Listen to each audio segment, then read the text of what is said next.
Hello. आज हम बात करने वाले हैं नौसिखियों के लिए ध्यान माने मेडिटेशन फॉर बिगिनर्स। ध्यान के नाम पर हमने ऐसे बहुत कुछ सुनते आए हैं कि ध्यान ऐसा होता है, ध्यान करने के ये लाभ है और मन को एकाग्र करने के लिए अलग अलग प्रकार के आलंबन हैं। ध्यान के बारे में काफ़ी सुनते आए हैं हमारे धर्म ग्रंथों में, कई वीडियोस हम देखते आए हैं, लेकिन ठीक तरह से हम ध्यान कर रहे हैं या नहीं ये भी समझना अति आवश्यक है। यदि हम नहीं कर रहे हैं तो उसके लाभ तो हमें आएंगे नहीं। तो ध्यान का अर्थ, जिसे समाधि भी कहा गया, ध्यान लगना जिसे कहते हैं कि मुझे ध्यान लग गया, तो ध्यान ये संस्कृत शब्द है जिसे हम इंग्लिश में मेडिटेशन कहते हैं। ध्यान करने के लिए हमें एक उचित आलंबन का होना ज़रूरी है। वो इसलिए होना ज़रूरी है, आवश्यक है, कि उस आलंबन का सहारा लेकर ही हमारा मन जो है वो शांत हो, और वो आलंबन भी शुद्ध होना चाहिए। कि ऐसा आलंबन हमने चुना कि उस आलंबन का सहारा लेकर के या फिर कल्पना करके हम उसका ध्यान कर रहे हैं, तो कुछ हद तक हमारा मन जो है वो शांत हो सकता है। लेकिन जैसे ही हम ध्यान से उठते हैं तो होता ये है कि फिर अपनी जो दैनिक जीवन की चर्या है उसमें हम बिज़ी हो जाते हैं, व्यस्त हो जाते हैं, और हम कहते हैं कि ध्यान के मुझे लाभ आते नहीं हैं। कैसे आएंगे? यदि हमने ठीक तरह से नहीं किया तो उसके लाभ आना मुश्किल है। तो ध्यान के लिए हमें एक ऐसा आलंबन चाहिए जो शुद्ध तरीके का हो, जो समाधिस्थ होने के लिए हो, और समाधि भी सम्यक समाधि हो। पिछली बार हमने इस पे बात की है।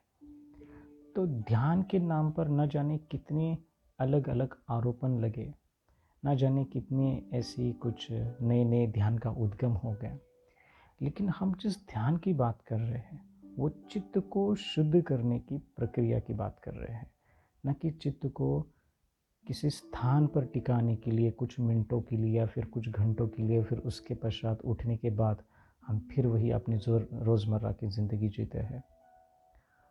तो सम्यक समाधि माने सम्यक ध्यान, ऐसा चित्त जो राग और द्वेष में ना हो, माने किसी के प्रति राग नहीं जग रहा है, द्वेष नहीं जग रहा है।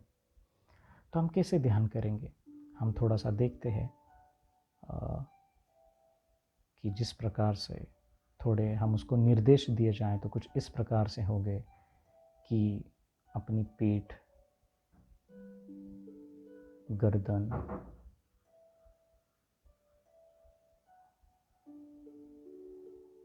सीधी रखें,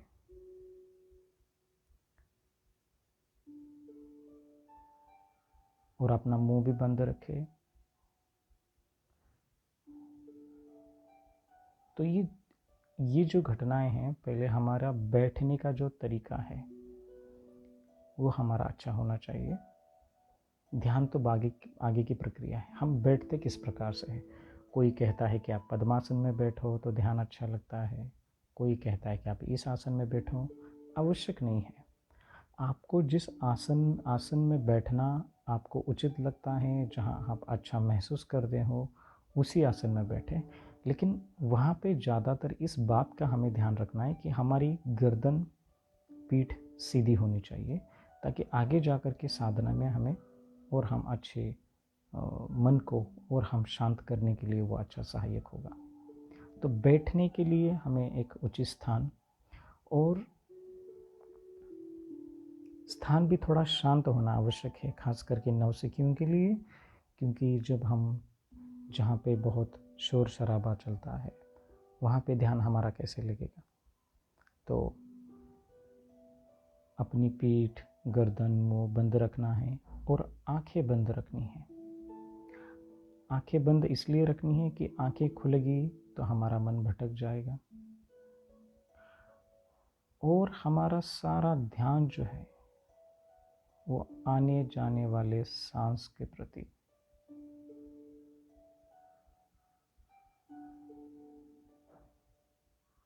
आता हुआ सांस को आता हुआ जाने और जाता हुआ सांस को जाता हुआ जाने।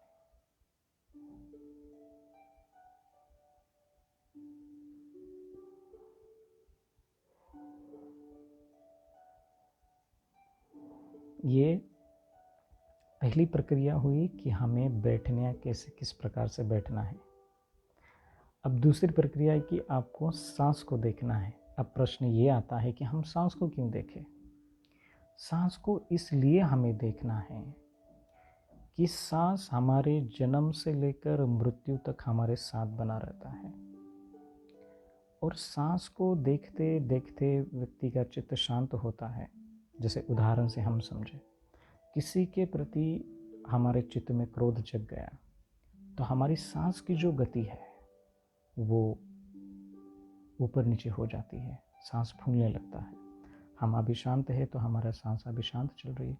तो हमारे सांस का और मन का बहुत गहरा संबंध है, बहुत गहरा संबंध है। जैसे ही हमने अपने सांस को देखना शुरू किया, ठीक वैसे ही हमारा चित्त धीरे धीरे शांत होने लगा। हम उदाहरण से समझे कि हम किसी मूर्ति, भगवान बुद्ध की मूर्ति है, किसी देवता की मूर्ति है जिसे हम उपासना के रूप में मानते हैं, या फिर लॉर्ड जीसस की मूर्ति है, या फिर किसी हम अल्लाह को याद करते हैं। तो कोई साधक है और जिसको अपने चित्त को शांत करना है, अपने चित्त को पूरी तरह से मुक्त करना है, तो क्या उसको बुद्धिस्ट होना ज़रूरी है? क्योंकि अब उसको चित्त शांत करना है तो उसको बुद्ध की मूर्ति याद करनी होगी, या जो हिंदू है वो किसी देवता को याद करेगा, या फिर जो मुस्लिम है वो किसी अल्लाह मियाँ को याद करेगा, या फिर जो क्रिश्चियन है वो किसी लॉर्ड जीसस को याद करेगा। तो संप्रदाय में हम बढ़ गए, इससे काम नहीं बनेगा। क्योंकि कोई व्यक्ति कहता है कि आओ हम तुम्हें ध्यान सिखाते हैं और तुम इस आलम्बन का सहारा लेकर के तुम मुक्त हो जाओगे, तो समझ लेना कि गड़बड़ है। क्यों? क्योंकि कोई व्यक्ति ये कहता है, जैसे उदाहरण से समझे कि एक बौद्ध भिक्षु है और वो कहता है कि आप आइए, भगवान बुद्ध की मूर्ति को आप ध्यान कीजिए, और मूर्ति ऐसे बैठे हैं भगवान बुद्ध ध्यानस्थ, और उनकी ओर देखिए, उनको याद कीजिए, अब देखिए कैसा लग रहा है। वो एक बुद्धिस्ट व्यक्ति के लिए हो सकता है आसान हो, लेकिन कोई किसी और अन्य धर्म का मानने वाला व्यक्ति है और उसको हम कहें कि आप बुद्ध का ध्यान करो, तो वो हिचकिचा जाएगा, स्वाभाविक है, क्योंकि उसकी मान्यता, उसका संप्रदाय, उसकी उपासना, उसकी देवता के प्रति श्रद्धा है। तो ये जो आलंबन है ये मिथ्या है, इसको सम्यक ध्यान नहीं कह सकते। ये मिथ्या है, ये कल्पनाओं के आधार पर किए हैं। अब कोई व्यक्ति है कि जिसको अपना चित्त शांत करना है तो वो सांस को देखेगा, और सांस सभी के लिए है, और सांस सभी का होता है। कोई भी सांस हिंदू, मुस्लिम, बुद्धिस्ट, सिख, ईसाई नहीं होता। तो कोई भी संप्रदाय का व्यक्ति, कोई भी नास्तिक व्यक्ति भी अपने सांस को देख ही सकता है अपने चित्त को वश में करने के लिए। ये समझना अति आवश्यक है। जब हम ध्यान के बारे में हम सोचने लगते हैं, यूट्यूब स्क्रॉल करते हैं, वीडियोस देखते हैं, न जाने कितने प्रकार के ध्यान हैं, कितने मिथ्या प्रकार के ध्यान की कल्पनाओं के आधार पर लोग हमें इस ढंग से बताते हैं कि देखिए आइए और हमारा ध्यान कीजिए। सांस एक ऐसी हमारे लिए आलम्बन है कि जब हम सांस को देखते हैं तो हम ये नहीं कहते कि ये हिंदू सांस आया, ये बौद्ध सांस गया, ये ईसाई सांस आया, ये सिख सांस गया, ये मुस्लिम सांस आया, ये बुद्धिस्ट सांस गया। सांस सांस है, उसका कोई अपना संप्रदाय नहीं है। तो सांस जो है वो हर एक के पास होता है। यही तो बुद्ध ने सांस के ऊपर अपना ध्यान केंद्रित करने के लिए कहा, क्योंकि बुद्ध के समय पर 60 प्रकार से ज़्यादा संप्रदाय अस्तित्व में थे और उनकी अपनी एक अलग अलग मान्यताएं थी। तो बुद्ध ने सांस पर इसलिए दिया कि जो भी संप्रदाय के व्यक्ति थे, 62 प्रकार के संप्रदाय थे उस काल में, उनको बहुत आश्चर्य लगा कि बुद्ध ने एक ऐसा आलम्बन चुन लिया है जो नैसर्गिक है। वो किसी संप्रदाय, सांस को देखने के लिए हमें किसी संप्रदाय, किसी मान्यता, किसी भी विशेष जाति संप्रदाय में दीक्षित होने की आवश्यकता नहीं है।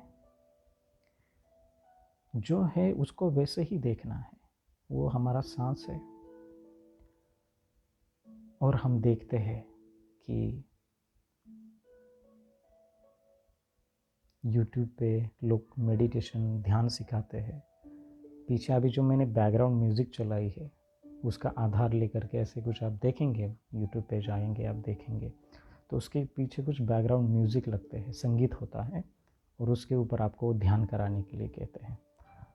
उस वक्त होता ये है, ये छोटी चीज़ें बहुत समझना आती आवश्यक है कि जब हम ध्यान के लिए बैठते हैं और ध्यान के पीछे जो संगीत लगा होता है उस पर हमारा मन चला जाता है। म्यूज़िक बहुत शांत है तो हमारा मन शांत होने लगता है। तो हमने सांस को कहाँ देखना शुरू किया और वो जो बता रहे ध्यान की प्रक्रिया वो भी कहाँ अपने देखने शुरू कर दी। हमें ध्यान इसलिए अच्छा लगता है कि उसके पीछे जो बैकग्राउंड म्यूज़िक है, जिसे पार्श्व संगीत कहा गया, उसके प्रति हम ज़्यादा आकर्षित होते हैं हम ध्यान करते वक्त। अब हम थोड़ा ध्यान करेंगे तो ये अभी जो हमारे पीछे जो बैकग्राउंड म्यूज़िक चल रही है वो हम बंद करेंगे कुछ देर के लिए। तो इस भ्रम में नहीं पड़ना है कि हम कोई भी, हमारा जो आलम्बन है वो खूब शुद्ध हो। हम सांस को देख रहे तो हमें बैकग्राउंड म्यूज़िक देखने की आवश्यकता नहीं है, सुनने की आवश्यकता नहीं है। सांस है तो सिर्फ सांस को ही देखना है। हमारे संतों ने, हमारे ऋषियों ने, मुनियों ने क्या ये बैकग्राउंड म्यूज़िक लगा के साधना उच्चावस्था प्राप्त की थी? बिल्कुल नहीं। क्या बुद्ध ने हमें सिखाया था कि देखिए आप इस प्रकार के आप बैकग्राउंड म्यूज़िक लगाइए और उसके बाद आप ध्यान की ऊंची अवस्था में पहुंचेंगे? तो कहने का तात्पर्य हमारा ये है कि हमारा ध्यान सम्यक हो, सच्चा हो, उसमें किसी भी कल्पनाओं का कोई भी सहारा नहीं हो। ये नवसिखियों के लिए है खास।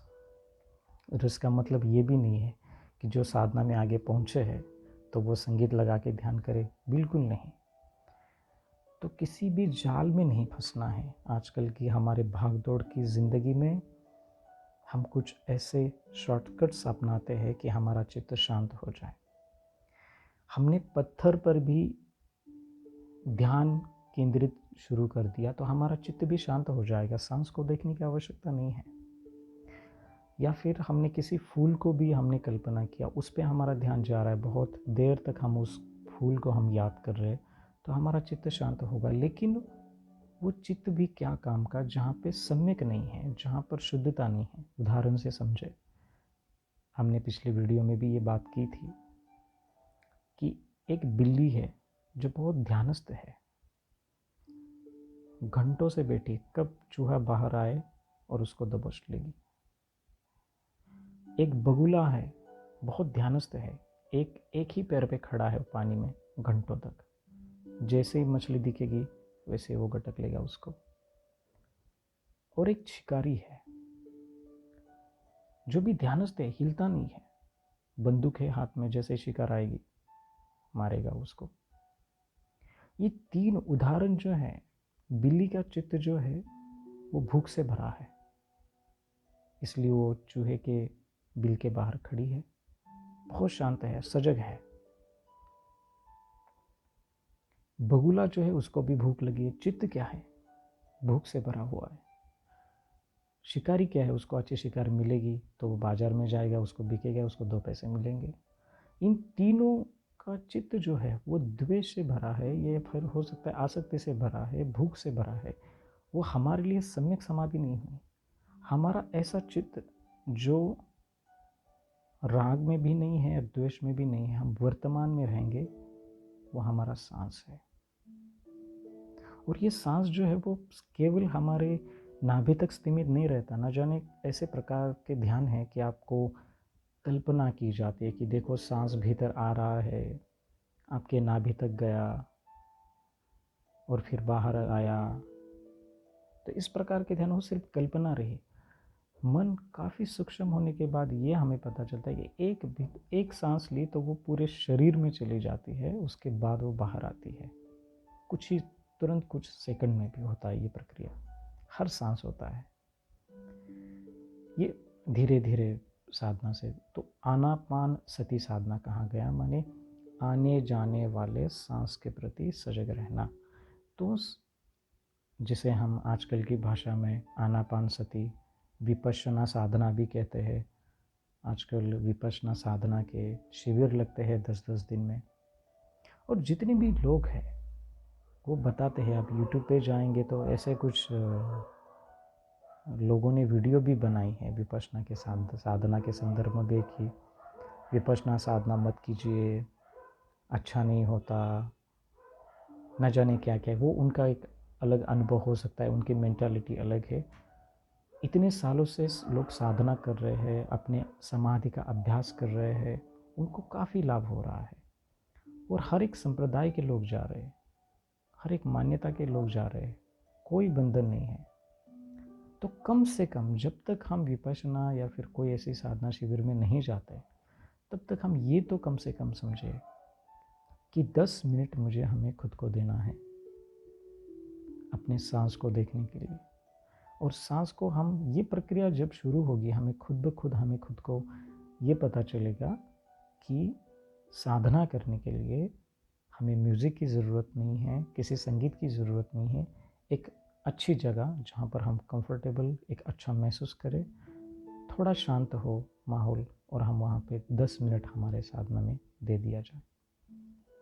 और साधना करने के लिए जिस प्रकार से हम अपने शरीर को पौष्टिक बनाने के लिए, एक अच्छा बनाने के लिए, स्वस्थ बनाने के लिए हम अच्छा पौष्टिक आहार लेते हैं, उसी प्रकार ध्यान जो है, और वो भी सम्यक ध्यान जो किसी मिथ्या कल्पना, किसी भी विचारों पर आधारित नहीं है, जो अपने सांस को देखते देखते शुरू होता है, उसको सम्यक ध्यान कहते हैं, उसको सम्यक समाधि भी कहते हैं।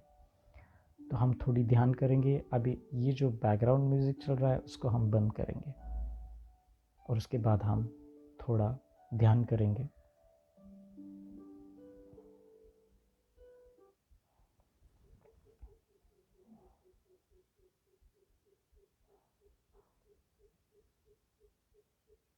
पीठ, गर्दन सीधी रखें,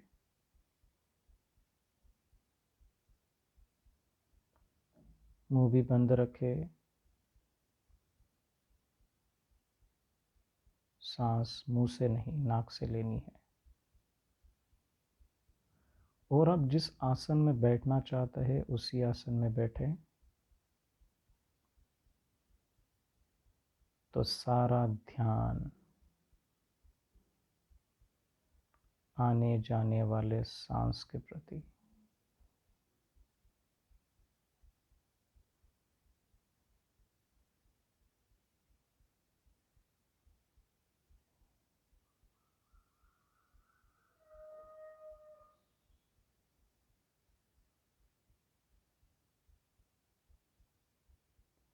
आता हुआ सांस को आता हुआ जाने,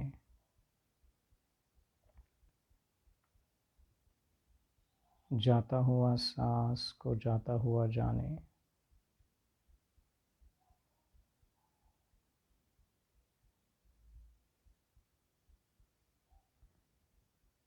जिस प्रकार से सांस आ रहा है तो उसको वैसे ही जानना है।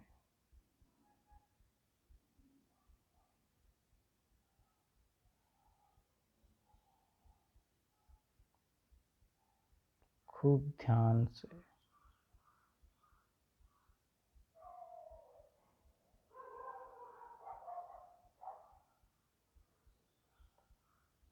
अपने चित्त को वश में करने के लिए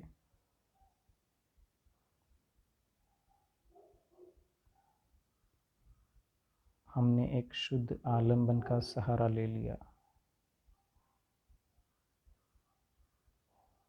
और वह शुद्ध आलंबन हमारा सांस है। तो केवल सांस,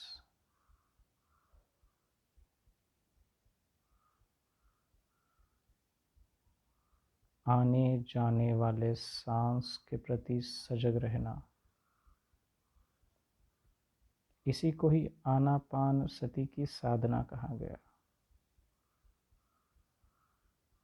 जो 2500 साल वर्षों से हमें बुद्ध ने सिखाई।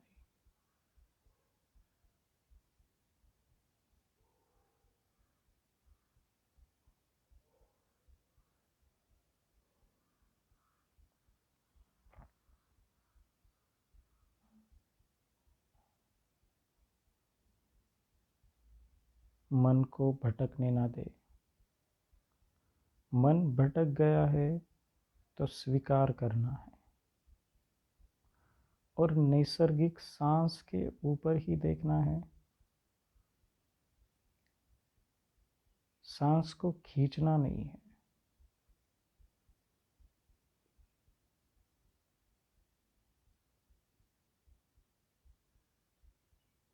सहज, स्वाभाविक, नैसर्गिक सांस।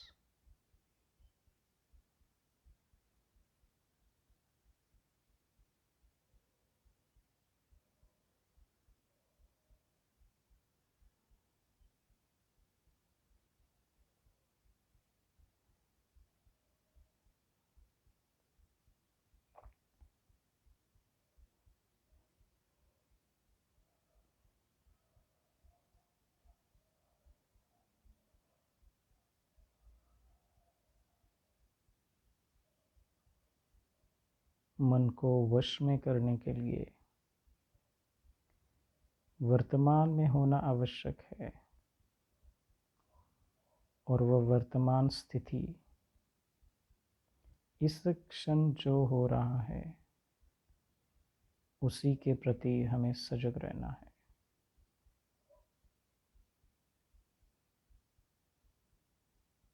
अब हम अपने मन में एक अच्छे भाव जगाएंगे। उसी को मंगल मैत्री भी कहते हैं, कि जो सुख शांति हमें इस साधना से मिली है, वो सुख शांति हम सभी प्राणियों को बांटेंगे। क्योंकि ये सुख शांति बांटने के लिए ही है। तो मन में अच्छे भाव जगाए, और जो भी सुख शांति मुझे इस साधना से मिली, उस सुख शांति से मेरे परिवार के सारे सदस्य, उनका मंगल हो, उनका कल्याण हो।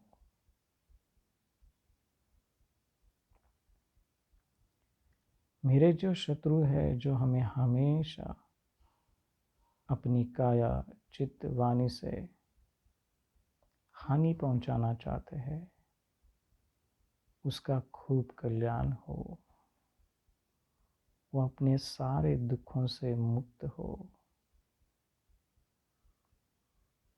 उसी को भी मेरी तरह ये साधना सीखने का अवसर मिले, उसका चित्त खूब शांत हो, और इस संसार में जितने भी प्राणी हैं जो अशांत है,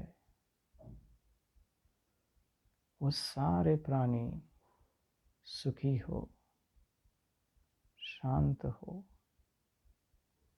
संसार के सारे प्राणियों का कल्याण हो, सभी का मंगल हो, सभी का कल्याण हो।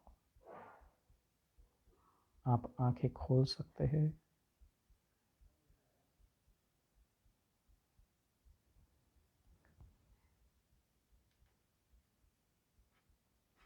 तो इस प्रकार से जो हमने ये साधना की, अभी हमने बैकग्राउंड म्यूजिक लगाया क्योंकि साधना के वक्त हम नहीं लगा सकते, हमने इससे पहले भी चर्चा की है। तो थोड़ा समझे कि आखिरी जो 5 मिनट है वो हमने जो भी सुख शांति हमें मिली है वो हम सभी प्राणियों को बांटेंगे, क्योंकि जब हम साधना करते हैं तो हम अपनी सुख शांति सभी प्राणियों को नहीं बांटेंगे तो हम स्वार्थी कहलाएंगे। तो जितनी भी सुख शांति है वो सभी प्राणियों को बांटेंगे। और ख़ास करके ये प्रश्न भी आता है कि क्या मैं जो सुख शांति देता हूँ ये सिर्फ बोलने का है या सिर्फ हम ऐसे ही बोलते हैं। इस संसार में तरंगे हैं, और जिस प्रकार से हमारा मन शांत होकर हम किसी के प्रति अच्छी मंगल भावना जगाते हैं तो स्वाभाविक है उस व्यक्ति तक, उन प्राणियों तक वो पहुंचती है। ठीक प्रकार से कि जैसे हम रेडियो चलाते हैं और उस बैंड से वो कनेक्ट होता है, उसी प्रकार से ये तरंगे ही काम करती है। तो ये था नवसिखियों के लिए ध्यान। आप ऐसा ध्यान सुबह शाम करेंगे तो आप अपने जीवन में खूब लाभ पाएंगे। उसके लिए हमें किसी संप्रदाय, किसी धर्म या फिर किसी व्यक्तिगत रूप से, विशेष रूप से दीक्षित होने की आवश्यकता नहीं है। हमारा सांस ही हमारे लिए सब कुछ है। उसी को ही देखते देखते हम समाधि का अभ्यास करेंगे, प्रज्ञा का अभ्यास करेंगे और अपने सभी दुखों से मुक्त होंगे। और हम सभी प्राणियों को करुणा के साथ व्यवहार करेंगे, उनको अपनी सारी सुख शांति बांटते रहेंगे। Be happy. नमो बुद्धाय।